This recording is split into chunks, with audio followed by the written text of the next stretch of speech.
और पढ़ाई यहाँ पे बहुत अच्छी होती है, इसमें नो डाउट बहुत अच्छी पढ़ाई होती है और यहाँ पे एग्ज़ाम का टेंशन नहीं होता। यहाँ पे एग्ज़ाम बहुत आसान होता है और एग्ज़ाम में जो है आप खुद अपना प्रश्न चुन सकते हैं और बहुत मज़ा आएगा अगर आप रूस में पढ़ेंगे तो निश्चित ही। आपको तनाव, स्ट्रेस, टॉप करने का, कॉम्पिटिशन का ये सब यहाँ पे नहीं है, ठीक है? तो ये बहुत रिलैक्स आपको देगा और दूसरी चीज़ की पढ़ाई रशियन में होगी इसलिए आप में ये स्किल होना चाहिए कि आप एक भाषा को अच्छे से सीख सकें। अगर आप अच्छी अंग्रेज़ी जानते हैं, नई भाषाएँ सीखने की क्षमता रखते हैं, तो फिर आपके लिए रूस बहुत ही आसान हो जाएगा। और ऐसा नहीं है कि यहाँ से जो भी डॉक्टर्स हैं वो बहुत उनका परफ़ॉर्मेंस खराब होता है। तो मैं कई डॉक्टर्स को जानता हूँ जो कि रूस में पढ़े हैं और बाद में वो फिर भारत सरकार में भी अच्छे-अच्छे पदों पर रहे हैं, ठीक है? बहुत अच्छे-अच्छे डॉक्टर्स भी रहे हैं। तो बात ये है कि अंशल आपका माइक्रोफ़ोन ऑन है। आप लोग ऑफ कर लीजिए माइक्रोफ़ोन, ठीक है? हुँ, तो क्या है कि यहाँ पे सबसे पहले तो मैंने बताया कि जो भी यूनिवर्सिटीज़ हैं, जहाँ पे कि भारतीय बच्चे पढ़ते हैं, वो अच्छी यूनिवर्सिटीज़ नहीं है। तो आपको कोशिश करना चाहिए कि आप यहाँ के जो टॉप यूनिवर्सिटीज़ हैं, वहाँ पे पढ़ें। तो यहाँ पर पढ़ने के लिए आप में टैलेंट होना चाहिए, आपके पास एक अच्छा प्लानिंग होना चाहिए और आप यहाँ का एंट्रेंस एग्ज़ाम दे सकते हैं, पास करके एडमिशन ले सकते हैं, ठीक है? तो आपके लिए ये बहुत उतना मुश्किल काम नहीं है, लेकिन अगर आप आ जाते हैं अच्छी यूनिवर्सिटी में, तो आपकी पढ़ाई अच्छी होगी और आप एक अच्छे डॉक्टर बनेंगे। दूसरी चीज़ कि चूँकि जिनके पास टैलेंट की कमी है, लेकिन पैसे बहुत ज़्यादा हैं और जो दुनिया के दूसरे देशों में मेडिकल की पढ़ाई करते हैं, तो भारत सरकार ने उस पर कंट्रोल करने के लिए एक एग्ज़ाम लेने का फैसला किया। पहले क्या था कि किसी के पास भी पैसा है, वो आके अपना पढ़ाई कर लो। बेकार चालू हो गया लाइव अब क्लास। कहाँ हो अब तुम? ऐसा नहीं अरे है। अभी आओ तो सही। हुँ। अब ऐसा नहीं है, अब क्या है कि अब जो है भारत में आपको नीट का एग्ज़ाम देना होगा, आपको पता होगा? नीट का एग्ज़ाम देते हैं, उसमें रैंकिंग आएगा, उस रैंकिंग के आधार पर आप रूस के मेडिकल कॉलेज में दाखिला ले सकते हैं। लेकिन जब आप यहाँ पे पढ़ाई पूरी कर लेंगे, जब भारत जाएँगे, तो आपको एमसीआई एक एग्ज़ाम लेगी और उस एग्ज़ाम को पास करने के बाद ही आप भारत में मेडिकल की मतलब प्रैक्टिस कर सकते हैं या आगे की पढ़ाई कर सकते हैं। इसलिए आपको ध्यान में रखना होगा कि सर 9 क्लास के भी बच्चे सर अटेंड कर लिए हैं क्लास। आपको उसको क्या कहते हैं मतलब एग्ज़ाम क्रैक करना होगा। तो मेरे कुछ दोस्त हैं जो कि भारत गए और पहली बार में ही उन्होंने एमसीआई का एग्ज़ाम क्लियर कर लिया और इस तरह से वो भारत में अच्छे डॉक्टर के रूप में काम कर रहे हैं। तो ये आप पे डिपेंड करता है। अगर मान लीजिए खुदा ना खास्ते आपका एडमिशन भारत में नहीं हो पाया, तो इसका मतलब थोड़ी ना है कि आपको मौका नहीं मिलना चाहिए। तो उस स्थिति में आप रूस आ सकते हैं, पढ़ाई कर सकते हैं और अपना जो आपका स्वप्न है, उसको पूरा कर सकते हैं। और रूस में मेडिकल की पढ़ाई बहुत ही सस्ती है, ठीक है? लेकिन मैं कहूँगा कि पहले आप यहाँ पे यहाँ पे स्कॉलरशिप मिलता है गवर्नमेंट का, उस स्कॉलरशिप के लिए अप्लाई कीजिए और मुफ़्त में पढ़ाई कीजिए। अगर आप स्कॉलरशिप ले पाते हैं तो अच्छी बात है, नहीं ले पाते हैं, तो आप सारा काम खुद से कीजिए। आप एजेंट के थ्रू जाएँगे तो एजेंट आपसे 30 लाख, 40 लाख रुपए ले लेगा, ठीक है? लेकिन आपको जब यहाँ पे आएँगे तो आपको पता चलेगा अरे! फ़ी तो यहाँ पे 8 लाख ही था। तो फ़ी यहाँ पे सस्ता है और जिन्हें मालूम है, जिनके दोस्त लोग रहते हैं यहाँ पे, वो उनको गाइड करते हैं, तो वो लोग कम पैसे में भी आकर पढ़ाई कर सकते हैं। रूस में आप भारतीय पैसे से बात करें, तो आप यहाँ पे 8-10 हज़ार रुपए महीने में आराम से रह सकते हैं, आप लोग जैसे बच्चे, ठीक है? हॉस्टल भी मिलता है। तो देखा जाए तो इतना खर्च आपको भारत में भी हो जाएगा और उतना खर्च रूस में भी हो जाएगा। और एक आप अलग देश में रहेंगे तो आपको अलग अनुभव मिलेगा, अलग मतलब एक्सपीरियंस मिलेगा, तो ये भी मैटर करता है। तो इस तरह से अगर आप प्लान करना चाहें तो रशियन एम्बेसी जो है भारत में उसकी वेबसाइट पर आप जाइए, वहाँ पे एक लिंक है, वहाँ पे आप स्कॉलरशिप के लिए अप्लाई कीजिए। स्कॉलरशिप मिलती है तो ठीक है, नहीं मिलती है तो क्या करना है, आप डायरेक्ट वहीं से यूनिवर्सिटी को पे कीजिए और आ जाइए। कुछ दिन पहले एक घटना हुई थी, भारत से बहुत सारे लगभग 30 के करीब मेडिकल स्टूडेंट्स एक शहर में गए त्वेर में पढ़ाई करने के लिए। एजेंट ने जो है उनसे 30 लाख रुपए ले लिया, 6 साल का फीस, ठीक है? यहाँ पे 6 साल की मेडिकल की पढ़ाई होती है। एजेंट ने पैसे सभी स्टूडेंट से ले लिए। स्टूडेंट्स जब यहाँ पे आए, तो उनको पता चला अरे! फ़ी तो यहाँ पे 8 लाख ही है, 6 साल का मिलाकर। स्टूडेंट्स को बहुत अफ़सोस हुआ कि हमको पहले क्यों नहीं पता चला और बाद में क्या किया उन एजेंसी ने, उन्होंने यूनिवर्सिटी को पैसे पे नहीं किए, अगले सेमेस्टर के। एजेंट ने तो ले लिया कि मैं मतलब एक ही बार अगर आप पैसे पे करोगे वो बोलते हैं कि मैं एक बार पैसे पे करोगे तो आपको डिस्काउंट मिलेगा, ठीक है? बोलेंगे जैसे फी है 30 लाख और डिस्काउंट मिलेगा आपको 2 लाख का, तो आप दे देंगे, 28 लाख दे देंगे। और एजेंट ने क्या किया, पैसे ले लिए और उन्होंने पैसे सारे वो लोग खा गए और यहाँ पे यूनिवर्सिटी को पैसे हाँ नहीं सर दिए। जी, हम रोकने के लिए माफी चाहेंगे आपसे। अभी हमारे स्कूल के जी sir principal sir Rajesh Rajmani sir आ चुके हैं। जी जी जी। सर हाँ। हम्म। हमारे स्कूल के प्रिंसिपल सर। नमस्ते सर, जय हिंद। जी, तो फिर आप भी कुछ पूछना चाहें या सुझाव देना चाहें तो स्वागत है इस मंच पे। और आपकी आवाज़ साफ नहीं आ रही है, आपकी आवाज़ साफ नहीं आ रही है। ठीक है, सर बोल रहे हैं कि आप हुँ, हाँ, ठीक है, बिल्कुल। तो अब हम मैंने मेडिकल की जो बात है, आप इस चीज़ को समझ गए कि आपको पैसे दे के आने हैं, स्कॉलरशिप नहीं मिलता है, तो आप आइए यहाँ पे, आप डायरेक्ट यूनिवर्सिटी से कॉन्टैक्ट कीजिए, एम्बेसी से कॉन्टैक्ट कीजिए। दलाल के चक्कर में मत पड़िए, नहीं तो आपके सारे पैसे डूब सकते हैं। और यहाँ पे कोई भी यूनिवर्सिटी 6 साल का पूरा फीस एक साथ नहीं लेती है, 6-6 महीने का फ़ी लेती है, ठीक है?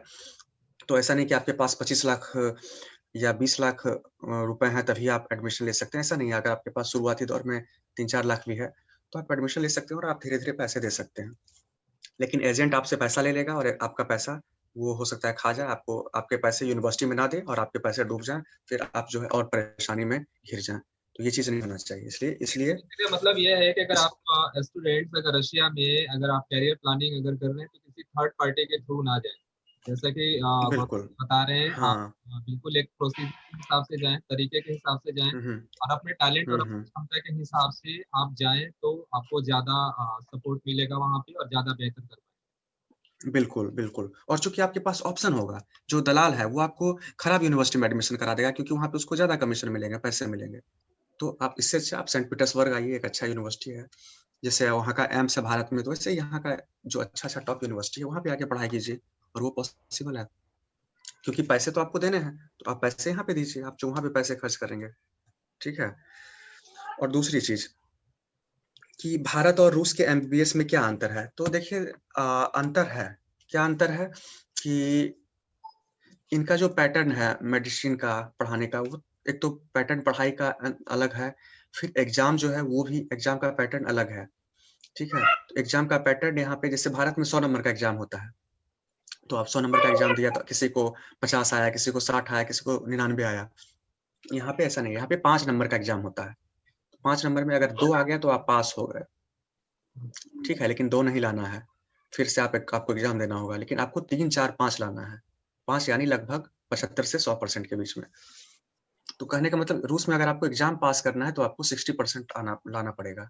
वो आपके कैटेगरी 3 में आएगा यानी 3 नंबर मिलेगा आपको। तो यहाँ के बच्चे खुश होते हैं, 4 आया, मुझे 4 आया, मुझे 5 आया, स्कूल के बच्चे खुश हो जाते हैं। तो पूछने वाली इसमें रूस कौन का सी बात। हुँ, उसके बाद देखिए यहाँ पे एग्ज़ाम कैसे होता है। यहाँ पे टीचर जो है बहुत ही ईमानदारी पूर्वक एग्ज़ाम कंडक्ट कराते हैं, ठीक है? और बोर्ड की कि सब बकवासी किनका शोर आ रहा है। हाँ, मैंने उनको तो म्यूट किया है, जिधर से भी शोर आ रहा हाँ, है मैं उनको म्यूट। हाँ, जिधर से भी शोर आ रहा है उनको आप म्यूट कर सकते हैं, है ना? हाँ, तो मैं बता रहा था कि यहाँ पे एग्ज़ाम कैसे होता है, ये भी सुनिए, ये भी बहुत मज़ेदार एक्सपीरियंस होगा आपके पास। आप जो है एग्ज़ाम के दिन जाएँगे, ठीक है, क्लास में और यहाँ पे हर एक यूनिवर्सिटी का थोड़ा अलग-अलग पैटर्न है। मेरे यूनिवर्सिटी का मैं बताता हूँ कि हमारी यूनिवर्सिटी में सारे बच्चे बैठते हैं, टीचर्स बैठते हैं और एक बॉक्स होता है, बॉक्स में कई सारे क्वेश्चन्स होते हैं। आप क्वेश्चन्स आप उठाएँगे बॉक्स से, आप देखेंगे और आपको उसका जवाब देना है, ठीक है? और अगर आप टाइम चाहते हैं तो आपको समय भी मिलेगा। आपको आधा घंटा प्रिपरेशन के लिए मिलेगा, लेकिन आपके पास किताब नहीं होना चाहिए या आपके पास नोट्स होना चाहिए। आप जो साल भर क्लास में पढ़े, आप अपना नोट्स लेके जाइए। क्वेश्चन निकला, आप क्वेश्चन उठाइए और उसका आप तैयारी कीजिए, ठीक है? आपके पास आधा घंटा उसी कमरे में बैठ के आप लोग तैयारी कीजिए। उसके बाद फिर आपसे वो प्रश्न पूछा जाएगा। फिर वो प्रश्न टीचर भी पूछेंगे, स्टूडेंट्स भी उस टॉपिक से रिलेटेड बहुत सारे प्रश्न पूछेंगे, ठीक है? ये बहुत डिफ़िकल्ट होता है एक्चुअली में और उसी समय आपको डिसाइड किया जाएगा कि आपको कितना मार्क्स मिलेगा, 3 मिलेगा, 4 मिलेगा या 5 मिलेगा। तो यानी सभी स्टूडेंट्स का मार्क्स सभी स्टूडेंट्स और टीचर मिलकर देते हैं, सभी मिलकर डिसाइड करते हैं। आप ये नहीं कर सकते कि गुरुजी ने अपने पसंदीदा स्टूडेंट को ज्यादा नंबर दे दिया, इनको कम दे दिया, नहीं। उसी समय जो भी होगा वो फाइनल हो जाएगा। आप खुद तय देखेंगे कि नहीं, मेरा नंबर जो है 4 के लायक है, मेरा नंबर 3 के लायक है, मेरा नंबर 5 के लायक है, ठीक है। और क्वेश्चंस जो है वो आपके लक पे है। अगर आप वो क्वेश्चंस नहीं आता है तो आप उस क्वेश्चन को छोड़ के आप दूसरा क्वेश्चन उठा सकते हैं, लेकिन तब वहां पे आपका मार्क्स कटेगा, पॉइंट कटेगा। तो सर आपका आपने भी एग्जाम जो है, एग्जाम दिया था? हाँ, मैं भी तो एग्जाम देता हूँ यहाँ पे। मैंने भी एग्जाम तो दिया आपको कितना है। सर मिला आप था? मेडिकल स्टूडेंट है? नहीं नहीं, मैं मेडिकल स्टूडेंट नहीं हूँ, मैं यहाँ पे लिटरेचर का स्टूडेंट हूँ, फिलोलॉजी की पढ़ाई करता हूँ यहाँ पे। आपको कितना मिला था? मुझे 4 या 5 आते हैं, कई बार मुझे रशियन से ज्यादा मार्क्स आ जाते हैं। तो और मुझे लगता है कई बार टीचर जो है या बच्चे जो स्टूडेंट्स हैं यहाँ पे, वो ज्यादा मार्क्स के लिए मुझे रिकमेंड कर देते हैं, ऐसा भी होता है। उनको अच्छा लगता है कि हम मेहनत कर रहे हैं, तो वो बोलते हैं हाँ 5-5 इस तरह से, लेकिन फिर भी 4 मिलता है, कई बार 5 भी मिलता है, तो ऐसा होता है। तो आपको स्ट्रेस, हाँ, आपको स्ट्रेस नहीं है, आपका रिजल्ट जो है 1 मिनट के अंदर आपका रिजल्ट एग्जाम दिया और तुरंत आपको रिजल्ट आपका मिल जाएगा। तो ये सब चीजें यहाँ पे बहुत अच्छी लगती है मुझे, और मुझे लगता है भारत में भी होना चाहिए। लेकिन भारत में फिर या तो शिक्षक बेईमानी कर सकते हैं या फिर सही तरीके से नहीं हो सकता मूल्यांकन, लेकिन रूस में ऐसा नहीं है। टीचर आपको एक्स्ट्रा मार्क्स नहीं देंगे, ठीक है। और हाँ, एक और चीज है, आपका क्लास में परफॉर्मेंस कैसा है, ये बहुत मायने रखता है। आपको प्रोजेक्ट्स बनाने होंगे, रिसर्च करने होंगे, तो ये सब मार्क्स भी आपके काउंट होते हैं, ठीक है। ऐसा नहीं कि आप एग्जाम देके आप अच्छा परफॉर्मेंस कर लिए तो काम चल जाएगा, नहीं। आपको क्लास में भी पार्टिसिपेट करना है, हर चीज में, हर एक प्रोजेक्ट में। ये बहुत महत्वपूर्ण है। अच्छा, इस पढ़ाई तो लिखाई के आप अलावा और चूंकि कई सारे क्वेश्चंस हुए इस पर, एक मुझे थोड़ा सा ये जानना था कि खेती की जो हम्म, सिस्टम है आपके यहाँ और हमारे इंडिया में या बिहार में खास करके, क्योंकि हाँ, आप यहाँ पे भी थे आपका हो। हाँ, आप फिर से एक बार आप बोल दीजिए प्रश्न। आप ये कह रहे थे कि खेती की जो कंडीशन है, आप चूंकि बिहार से खुद भी खेती रहे की, हैं हाँ और बिहार की हाँ कंडीशन को भी आपने देखा हुआ है। बिहार और हाँ रशिया हाँ। में खेती के डिफरेंसेस को लेकर के आप क्या कहेंगे, मतलब कौन सी ऐसी तकनीक देखिए, है? हाँ जी, बताइए। तकनीक नहीं, देखिए हमारे यहाँ सरकार क्या करती है, सब्सिडी देती है ना। तो सब्सिडी का भी बंटवारा नहीं हो पाता है। खेती कौन करता है? मान लीजिए आपके पास खेत है, तो आप खेती हो सकता है ना करते हो, आप उसको बंटाई पे लगा देते हैं, है ना। बिल्कुल, बिल्कुल। सब्सिडी का पैसा आप ले लेते हैं, जो बटाईदार जो रियली में खेती करता है उसको नहीं मिल पाता है। तो कहीं ना कहीं तो उसका शोषण हुआ, उससे तो आप आधा ले लेते हैं। तो रूस में ऐसा नहीं है। रूस में क्या है, जमीन जो है किसी का नहीं है एक तरह से। और आप सरकार के जैसे आप कल्पना कीजिए, आप आरा ब्लॉक में जाएंगे, आप बोलेंगे भाई सर, एप्लीकेशन लिखे कि मुझे 2 कट्ठा या 2 बीघा खेत चाहिए। तो ब्लॉक जो है बोलेगा हाँ, आप ये एरिया में इतना आपका ये खेत है, आप वहां पे जाके खेती करो। आपको खेत अलॉट हो गया, ठीक है। उसके बाद आप खूब मेहनती हैं तो आप खूब मेहनत करेंगे। उसके बाद यहाँ पे कैसा सिस्टम है कि यहाँ पे गांव है। गांव में एक जगह है, जैसे कि मैंने देखा सोवियत टाइम में ऐसा होता था, आज भी रूस के कई हिस्सों में ऐसा सिस्टम बना हुआ है। यहाँ पे डीजल है, एक एरिया है, पंप है, वहां पे डीजल पूरा रखा हुआ है, 20 ट्रैक्टर रखा हुआ है, बड़े बड़े हार्वेस्टिंग मशीन रखे हुए हैं। तो आपको ट्रैक्टर नहीं खरीदना है, कुछ भी नहीं खरीदना है। आपको खेत में काम करना है, तो वहाँ पे एक ऑफिसर बैठता है, वो बोलेगा हाँ हमको 2 कट्ठा खेत जोतना है, वो तुरंत बोलेगा ये ट्रैक्टर ले जाओ, और तेल भर के दे देगा, वो जोत के आएगा, जमा कर देगा। भारत में क्या है, भारत को किसान को तुरंत पैसे देने होते हैं, फायदा हो ना हो, तो आपको उस पैसा पे करना है, ट्रैक्टर वाले को देना है, मजदूर को देना है ना। रूस में ये चीज नहीं है। यहाँ पे आप गांव वहां पे गए, ऑफिस गए, ट्रैक्टर उठाए, लिख दिए कि हमको 2 कट्ठा 3 कट्ठा खेत जोतना है, लेके गए, खेत जोत के फिर ट्रैक्टर हैंड ओवर कर दीजिए, आपको पैसे नहीं लगेंगे। तो सरकार इस तरह से सब्सिडी देती है। इसमें आपका नुकसान भी हुआ तो नुकसान डायरेक्ट किसान का नहीं होता है।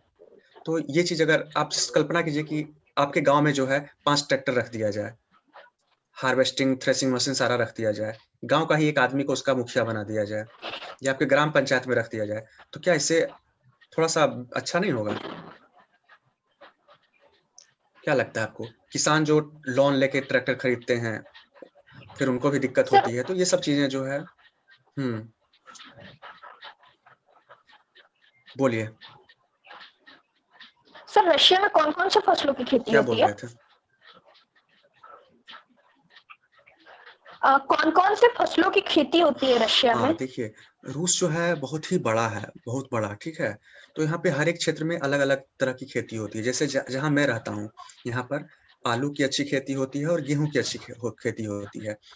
लेकिन अगर आप दक्षिण रूस में जाएँगे, तो दक्षिण रूस में यहाँ पर चावल की खेती होती है, फिर हमारे यहाँ सेब होता है, जैसे आपके यहाँ आम होता है, यहाँ पे सेब होता है, फिर कई सारे फल होते हैं।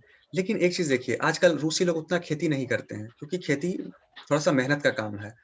तो रूस के लोग क्या करते हैं, दूसरे देशों से खाना-पीने का सामान खरीद लेते हैं। भारत से मँगा लिया, ईरान से मँगा लिया प्याज़, फिर आपका टर्की से केला मँगा लिया, तो इस टाइप से। तो जो समय ये खेती में लगाएँगे, इससे अच्छा दूसरे देशों इनके अगर इनके पास पैसे हैं, तो वो दूसरे देशों से मँगा लेते हैं। तो इस तरह से यहाँ के मार्केट में खाने-पीने का जो सामान है, वो दूसरे देशों का है। बेलारूस का है, यूक्रेन का है, टर्की का है, यहाँ तक कि बर्मा का है, भारत का है, चीन का है। क्योंकि लोगों को लगता है कि हम उतना मेहनत में हम ज़्यादा पैसा दूसरे फ़ील्ड में कमा लेंगे, तो खुद खेती क्यों करें? तो इसलिए लोगों का जो इंटरेस्ट है, वो खेती से घट रहा है यहाँ पे। ठीक है? और सर गवर्नमेंट चाहती है कि लोग एटमॉस्फेरिक खेती करें। कंडीशन सपोर्ट करती हैं। हाँ, बिल्कुल करती है। जैसे कि यहाँ पे मैं जहाँ रहता हूँ, वहाँ पे 6 महीने जो है मतलब 6 महीने बर्फ़ नहीं होती है, तो उस समय जो है आप फसल उगा सकते हैं। उसमें आप गेहूँ, आलू ये सब की खेती आसानी से कर सकते हैं। हाँ, जब बर्फ़ गिरेगी तो नहीं कर सकते, ठीक है? लेकिन बर्फ़ गिरेगी तो आप दूसरा खेती कर सकते हैं, मशरूम उगा सकते हैं, ठीक है? आप मशरूम की खेती कर सकते हैं। तो इस टाइप से यहाँ पे बना हुआ है पैटर्न।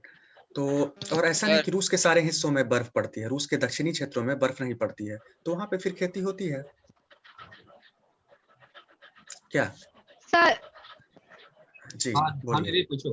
सर सर आप इतने दिन रशिया में रहे तो आपको मेन इंडियन पीपल में और रशियन पीपल की मेंटेलिटी में क्या अंतर दिखा? आखिर देखिए वहाँ लोग ये क्वेश्चन थोड़ा-सा डिफ़िकल्ट है क्योंकि हर एक लोगों का मेंटालिटी जो है अलग होता है। ये रशियन लोगों का मेंटालिटी और भारतीय ये हम लोग भेदभाव करते हैं, ये रशियन है, वो भारतीय हैं। हम लोग एक इंसान है, ठीक है? मान लीजिए आप कहेंगे कि आपका दोस्त कोई मुस्लिम है, कोई हिंदू है, तो आप बोलेंगे कि दोनों के मेंटालिटी में क्या अंतर है? नहीं हो सकता ना क्योंकि एक जगह रहते हैं आप लोग, एक साथ खाते-पीते हैं, एक साथ पढ़ते हैं, सभी लोग बराबर हैं, है ना? ऐसा नहीं होता कि मुस्लिम का मेंटालिटी अलग होगा, हिंदू का मेंटालिटी अलग होगा, बुद्धिस्ट का अलग होगा, ऐसा नहीं होता। तो ये आदमी टू आदमी डिपेंड करता है, ठीक है? तो हो सकता है जैसा मेंटालिटी आपका है, वैसा ही मेंटालिटी कुछ रूसी लोगों का भी मिल जाए, जैसा मेंटालिटी मेरा है, वैसा कुछ रूसी लोगों का मिल जाए। तो ये आदमी पे डिपेंड करता है। हाँ, ओवरऑल अगर कहें तो रूसी लोग अच्छे होते हैं और बहुत सदाबहार दोस्त होते हैं, बहुत पसंद करेंगे आपको और बहुत हर तरह से मदद करते हैं। ये आप पे निर्भर करता है कि आप उनके साथ कैसे जुड़ पाते हैं। अगर आप उनकी भाषा बोलेंगे, आप उनसे अच्छे से जुड़ पाएँगे, कनेक्ट हो पाएँगे, तो आपको बहुत मज़ा आएगा। पिछली बार आपसे बातचीत हो रही थी तो आपने बताया था कि खास करके इंडियंस जो लोग होते हैं, इंडिया के जो लोग होते हैं, रशिया में काफ़ी लोग उनको लाइक और उनको काफ़ी बिल्कुल। सपोर्ट करते हैं। बिल्कुल। तो ये तो स्पेसिफिक इंडिया के साथ ऐसा ट्रेड है या बाकी बाहर से जो भी लोग आते हैं रशिया में? नहीं सभी देशों के साथ है इनका लेकिन भारत के साथ भी है। इसका कारण ये है कि भारत को लोग पसंद करते हैं। क्यों? क्योंकि बॉलीवुड है, लोग फ़िल्में देखते हैं, गाना सुनते हैं, यहाँ का टीवी चैनल जो है भारतीय फ़िल्में दिखाता है, रशियन में अनुवाद करके। तो लोगों को पता है भारत क्या है, उनको लगता है भारतीय लोग बहुत अच्छे होते हैं। उनको लगता है कि सारे भारतीय लोगों को योगा आता है, उनको लगता है सारे भारतीय लोगों को डांस आता है। कई लोग मेरे पास आ जाते हैं, मुझे डांस सिखा दो। बोलते हैं भाई मैंने तो अपनी ज़िंदगी में कभी डांस किया ही नहीं, तो मैं तुम्हें कहाँ से सिखाऊँ? तो उनको फ़िल्म देख के वो एक नया आइडिया, एक सोच डेवलप कर लेते हैं, कि सारे भारतीयों को योगा आता है, ठीक है? या डांस आता है या अच्छा खाना बनाते हैं। रसिया में सर फिल्म इंडस्ट्री नहीं है। हाँ, रशिया में भी फ़िल्म इंडस्ट्रीज़ है, ऐसा नहीं है, यहाँ पे फ़िल्म इंडस्ट्रीज़ है यहाँ पे भी। लेकिन चूँकि रशिया का फ़िल्म कौन देखेगा? रशियन लोग ही देखेंगे ना, र रूसी भाषा में सारी फ़िल्में बनती हैं और ये फ़िल्में बहुत कम ट्रांसलेट होती है। तो इस वज़ह से आप लोगों को पता नहीं चल चल पाता है। यूरोपियन फ़िल्में आप देख लेते हैं क्योंकि वो इंग्लिश में है, आपको इंग्लिश आती है, ठीक है? सर अगर अगर आप सर अगर सर अगर आप इंडियन फेस्टिवल रशिया में सेलिब्रेट करें तो वहाँ के लोगों का रिएक्शन क्या होगा? हम लोग करते हैं, बिल्कुल करते हैं। यहाँ पे राजदूतावास या फिर हम लोग अपने हॉस्टल में या फिर यूनिवर्सिटी कैंपस में या फिर राजदूतावास हुँ। वो क्या होता है? राजदूतावास होता है एम्बेसी। एम्बेसी क्या होता है?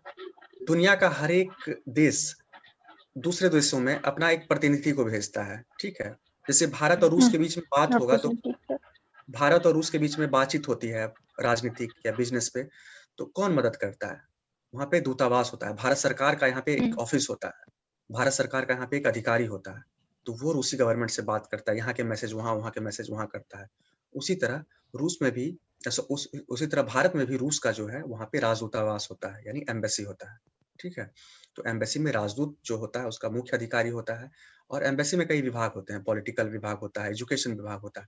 मान लीजिए कि आप यहाँ रूस में पढ़ाई करने के लिए आ गए, आपके साथ ठगी हो गया या किसी ने आपके साथ कुछ कुछ घटना हो गया, मारपीट किया, कुछ भी ऐसा मान लीजिए, कल्पना कीजिए, तो उस वक्त भारत सरकार का जो यहाँ पे ऑफिस है वो आपकी मदद करेगा, हर तरह से सहायता करेगा, ठीक है। तो सरकार जो है एक दूसरे देशों के साथ संबंध बनाने के लिए जो है वो दूतावास वहां पे खोलती है उस देश में, हर एक राजधानी में दूतावास होता है।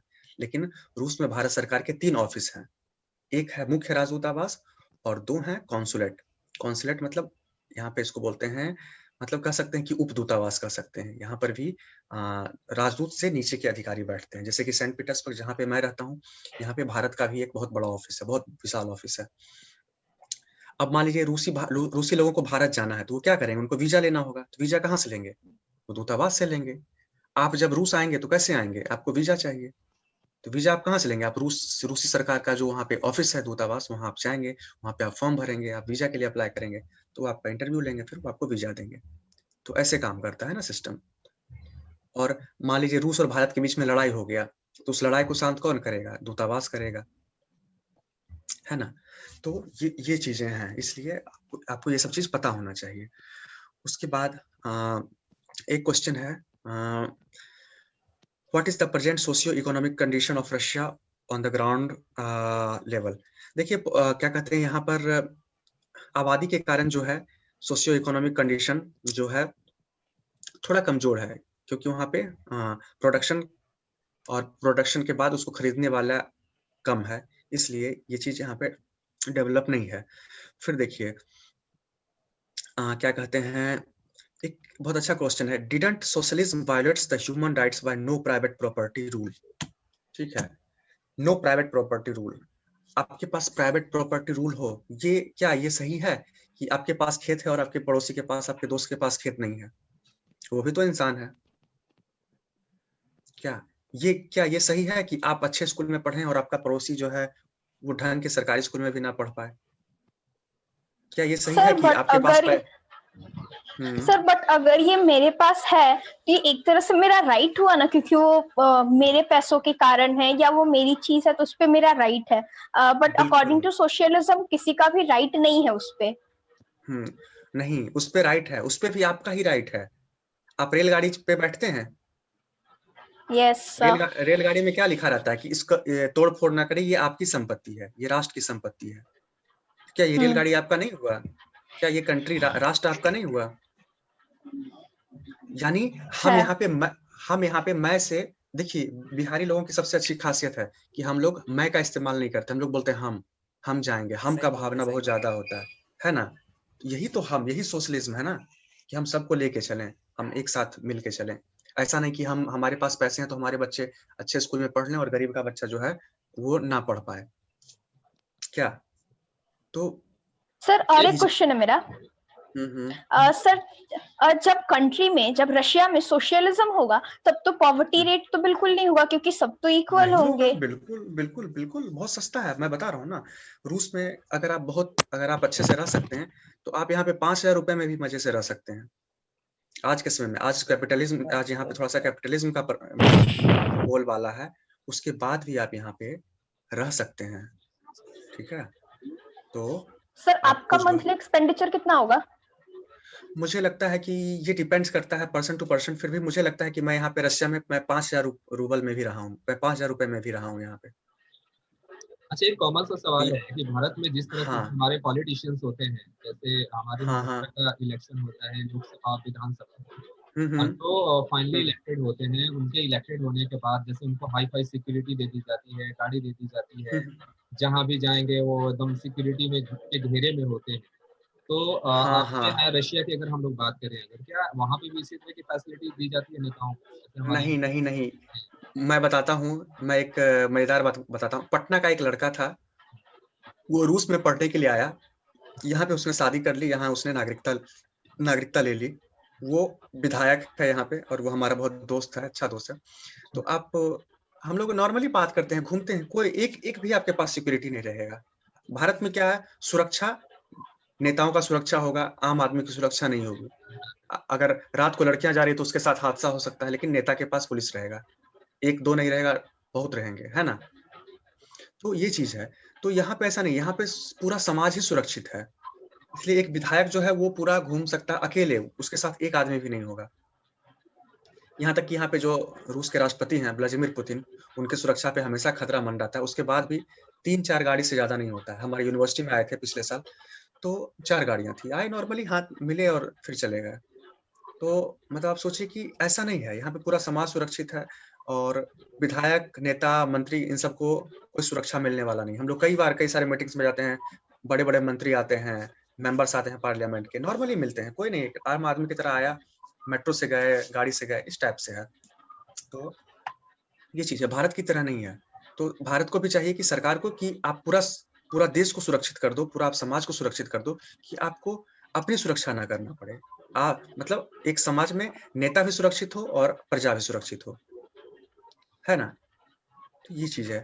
और रूस में क्या है, आप, मैं यहाँ पे देखता हूँ, रात को लड़कियाँ अगर रात को 2 बजे 3 बजे भी घूमने निकल रही है, तो मजाल नहीं है कि कोई कुछ बोल सकता है, कमेंट कर सकता है, कुछ भी, मतलब छेड़खानी हो सकता है, नहीं हो सकता, ठीक है? हम लोग कई बार रात को भी घूमने जाते हैं, देखते हैं लड़कियां लोग भी घूमती हैं, और कोई दिक्कत नहीं है। कोई कुत्ता पसंद करती है तो कुत्ते को घुमाने के लिए ले गई, कोई रात को किसी को टाइम मिला, तो इस टाइप का यहाँ पे है। तो यहाँ पे ये चीजें नहीं है, ये बहुत ही अच्छी चीज है। लेकिन भारत में ऐसा नहीं हो सकता। हम बोलते हैं भारत में हम विश्व गुरु हैं, है ना, बोलते हैं, या फिर हम बोलते हैं हम वसुधैव कुटुंबकम वाले देश हैं, लेकिन, या हम बोलते हैं यत्र नारी पूजन्ते तत्र देवता रमन्ते वाले देश हैं। लेकिन जब हम वसुधैव कुटुंबकम, यानी जब पूरा विश्व एक परिवार है, जब हम ये बोलते हैं, तो उसी देश में हम जाति-पाति, धर्म के नाम पे भेदभाव भी करते हैं। जब हम बोलते हैं यत्र नारी पूजयन्तु, तो उसी समाज में हम दहेज के लिए मारपीट करते हैं महिलाओं के साथ, शोषण होता है उसका, रेप होता है, और भी बहुत सारे हादसा होते हैं, शादी के बाद भी परेशानियाँ होती है।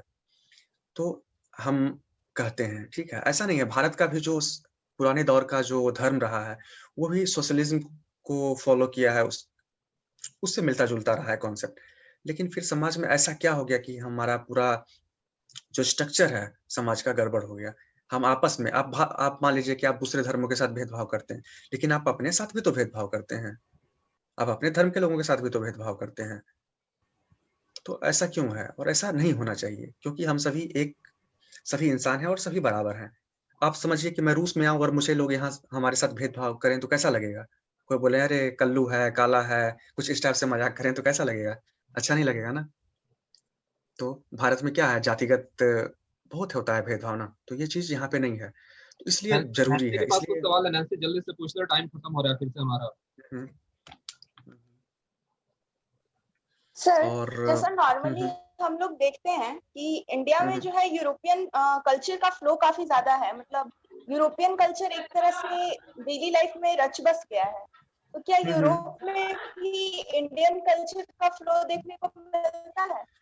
बिल्कुल, ये बहुत ही अच्छा सवाल है। सबसे पहले तो हमें ये नहीं सोचना चाहिए ये यूरोपियन कल्चर है, ये भारत का कल्चर है। आप भारतीय हैं, आप बहुत सारा टेक्नोलॉजी विदेशों का यूज़ करते हैं, मेडिकल में, साइंस में करते हैं ना?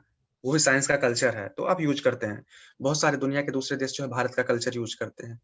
तो अब वो ज़माना गया कि हम बोलेंगे भारतीय कल्चर है, ये यूरोपीय कल्चर है, नहीं, अब हम लोग एक छोटा-सा गाँव, आपने ग्लोबलाइज़ेशन का नाम सुना है ना? World village, global village. तो हम सब टेक्नोलॉजी के साथ जो है, यातायात के साथ, यातायात में जो गति आई, इस वजह से हम लोग अब एक मजबूत एक गाँव बन चुके हैं। आप 10 घंटे में आप दुनिया के किसी कोने में जा सकते हैं। तो क्या कहते हैं, अब हमें समझना होगा कि ये पूरा दुनिया जो है, एक हमारा पूरा दुनिया है, और आने वाले समय में हो सकता है एक विश्व सरकार की स्थापना हो, जो यूनाइटेड नेशंस है, वो और ज़्यादा पावरफुल होगा और ज़्यादा, मतलब लिबरल होगा। तो हम ये नहीं कह सकते कि यूरोप का कल्चर है, ये भारत का कल्चर है। ये हमारी पूरी मानव सभ्यता की कल्चर है। ये हम सब का कल्चर है, और जहाँ से जो अच्छा मिले उसको एक्सेप्ट करते चलिए, ठीक है? जो यूरोप में जो भी भारत का कल्चर पसंद आता है, वो उसको लेते हैं।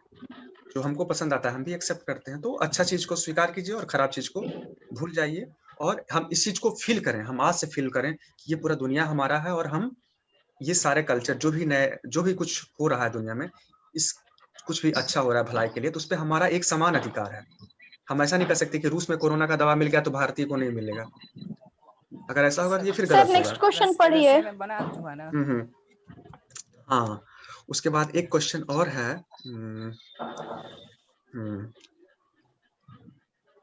फी स्ट्रक्चर, सोशलिज्म, डेमोक्रेसी, और फिर हाँ, एम्प्लॉयमेंट की बात है तो मैं शॉर्टकट में बता देता हूँ। रूसी भाषा सीखेंगे तो आप यहाँ पे जॉब कर सकते हैं, नहीं तो नहीं। और नैन्सी ने एक प्रश्न पूछा है बहुत सुंदर, will Russia support India in India China war which is to be held in future, if yes then how. आप देखिए, ये क्या कहते हैं, रशिया की स्थिति जो है वॉर में सपोर्ट करने की नहीं है। मैं बताया यहाँ पे आबादी कम है, क्षेत्र बहुत बड़ा है, तो रशिया जो है अपने बॉर्डर की रक्षा जो है सैनिक को खड़ा करके नहीं कर सकता है, वो अपनी सुरक्षा टेक्नोलॉजी की मदद से करता है। और दूसरी चीज, रूस जो है भारत को अपना दोस्त मानता है, सदाबहार दोस्त, वहीं चीन को अपना भाई मानता है, क्योंकि रूस में चाइना का जो इकोनॉमी है वो बहुत मतलब रशिया में जो है अपना प्रभाव डाला हुआ है, बहुत सारे चाइनीज यहाँ पे बड़ी मात्रा में रहते हैं, ठीक है। दूसरी ओर रशिया ये नहीं चाहता है कि चीन जो है इस क्षेत्र में बहुत मजबूत राष्ट्र बनकर उभरे, मतलब रशिया ये नहीं बर्दाश्त कर सकता कि यहाँ पे चीन की दादागिरी चले। तो इस हिसाब से वो भारत को सहायता देगा, लेकिन वो खुलकर सहायता नहीं देगा, ठीक है। जैसे कि रशिया ने अभी जो स्थिति खराब है बॉर्डर पे, तो रशिया ने हथियार वगैरह भेजे हैं, लेकिन चाइना ने ऑब्जेक्ट नहीं किया रशिया को। चाइना ने नहीं बोला कि रूस तुम क्यों दे रहे हो भारत को, जबकि ये दोनों अच्छे दोस्त हैं। तो जरूरी है कि रशिया चाहता है कि यहाँ पे कोई मजबूत राष्ट्र ना उठे, और दूसरी चीज कि रशिया को डर है, रशिया को ये डर है कि अगर हम जो है कमजोर पड़ेंगे और चाइना मजबूत होगा तो चाइना जो है रशिया पे भी कब्जा करेगा, क्योंकि चाइना का रशिया के साथ भी बॉर्डर इशू है, और चाइना जो है रूस के कुछ बड़े शहरों पर अपना अधिकार जमाता है। वो बोलता है व्लादिवोस्तोक का जो क्षेत्र है वो मेरा है। कुछ दिन पहले व्लादिवोस्तोक शहर का यहाँ पे मतलब शहर का भी एनिवर्सरी मनाते हैं, तो उस वक्त चाइना ने विरोध किया था रूस का, ठीक है। तो जिस तरह से भारत के साथ चाइना का प्रॉब्लम है, उस तरह से चाइना का प्रॉब्लम दुनिया के लगभग अपने पड़ोसी देशों के साथ है। तो इस स्थिति में रशिया जो है हथियार के साथ सहायता कर सकता है, लेकिन वो बहुत ज्यादा सहायता करने की स्थिति में नहीं है। और दूसरी बात की, भारत जब अमेरिका की तरफ जा रहा है, भारत का जो अभी का जो डिप्लोमेसी है वो अमेरिका की तरफ झुकाव रखता है, तो स्थिति में रशिया उतना इम्पोर्टेंट नहीं है, उतना स्ट्रेटेजिक बायलैटरल रिलेशन में रशिया का जो इम्पोर्टेंस है वो घट गया है। तो इसलिए रशिया चाहकर भी कुछ नहीं कर सकता, क्योंकि जब आप अमेरिका के पास जाते हैं और अमेरिका जो है और रूस के बीच में तनातनी है, तो ऐसा नहीं हो सकता ना कि आपको अमेरिका भी हेल्प करे और रूस भी हेल्प करे, है ना। तो पहले ऐसा था, पहले जो हमारे सरकार थे वो इतने चालाक थे, नेहरू जी या लोग, ये लोग अमेरिका से भी दोस्ती कर ली और रूस से भी कर लिया। आप सोचिए, दोनों दुश्मन है और दोनों से दोस्ती कर लिए, तो ये कितने महान लोग होंगे आप सोच सकते हैं। लेकिन अब ऐसा नहीं है, अब जो है भारत का झुकाव अमेरिका के प्रति बहुत ज्यादा बढ़ गया है, तो इस वजह से हो सकता है कि समय के साथ रूस के साथ उतनी अच्छी दोस्ती ना रहे, जबकि तो हम धीरे धीरे समाप्ति की तरफ बढ़ रहे हैं। हाँ जी, नेक्स्ट क्वेश्चन सर एक क्वेश्चन होगा, सर एक क्वेश्चन होगा, एक्सप्लेन द कैरेक्टर ऑफ रास्पुतीन, वो बताइए। रास्पुतीन के बारे में क्या कहते हैं, मैं इस फील्ड का स्पेशलिस्ट नहीं हूँ, क्योंकि इसलिए मैं इस प्रश्न का जवाब नहीं दूंगा, ठीक है। तो इसके लिए मुझे थोड़ा स्टडी करना पड़ेगा। कब? हाँ, मैं आपको बता दूंगा, या सर को आपके भेज दूंगा, ठीक है, मैं आपको बताऊंगा। और चूंकि हम समाप्ति की तरफ बढ़ रहे हैं, लगभग 3 मिनट और बचा है, तो हम बस यही कहेंगे कि आज हम नेक्स्ट क्वेश्चन हम शेयर किया प्लीज। आपने ग्रुप में शेयर किया है, अच्छा। बहुत सारे क्वेश्चन आ गए, मैंने देखा नहीं। Thought about relation between India and Russia, बहुत सारे।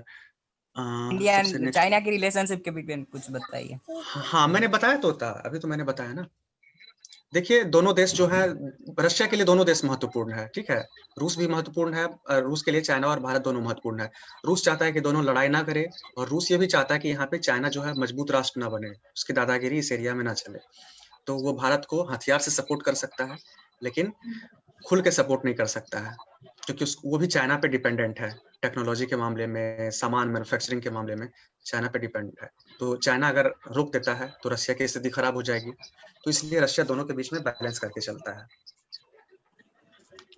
ठीक है, बहुत बहुत और धन्यवाद। हाँ, और अगर आप लोग रूस में आना चाहें तो मोस्ट वेलकम है, बहुत मतलब महंगा नहीं है, 30-40 हजार रुपया जमा कीजिए और आ सकते हैं। ठीक है, हाँ, पासपोर्ट आप लोग सभी लोग बनवा लीजिए, क्योंकि कभी भी काम पड़ सकता है। अगर आप रूस आए ना आए, दुनिया के किसी देश में जाए ना जाए, लेकिन पासपोर्ट रहेगा, कभी मौका मिल गया तो आप आ सकते हैं। सर कुछ रशियन लैंग्वेज बोल दीजिए। रशियन लैंग्वेज में बोलते हैं, नमस्ते को बोलते हैं प्रीवियत। प्रीवियत। और बाय को आप बाय को 10 विदानिया, एक फिल्म भी है ना 10 विदानिया। ठीक है सर, 10 विदानिया। गूगल कर लो, रसिया का पूरा डिक्शनरी मिल जाएगा तुमको। बिल्कुल, आजकल गूगल तो आज यही तक समाप्ति की तरफ बढ़ रहे हैं, और गौतम जी आपका बहुत 10 विदानिया sir. Have a nice day. हाँ, ठीक है, आपका भी दिन बहुत ही अच्छा हो, आप लोग भी अच्छे से पढ़ाई कीजिए, मेहनत कीजिए। 10 विदानिया सर। आपको भी 10 विदानिया।